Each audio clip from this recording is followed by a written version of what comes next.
ఒక్క చిన్న మాట మీ మంచి కోరి చెప్తున్నా, ఈ రాజకీయాలకి దూరంగా ఉండండి. ఇదో బురదగుంటా, కంపు తప్పే ఉండదు. మీరు ఎమ్మలేరు. కావాలంటే 4 కాంట్రాక్టులు చేసుకోండి, 4 రాళ్ళు వెనకేసుకోండి. సేవే చేస్తారో సేవింగ్స్ చేసుకుంటారో మీ ఇష్టం. మాకంటారా తప్పదో. ఈ బురదలో తిరగాలి, ఈ బురదలోనే పెరగాలి. సరే, మా బాధలే మేము పడతాం, వదిలేయండి.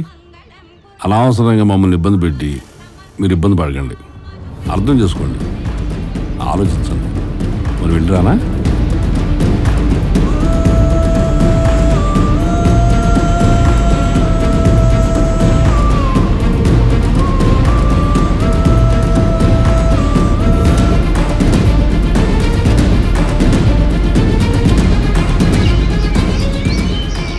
బాబాయ్ ఊరంతా మీకు సపోర్ట్గా ఉంది.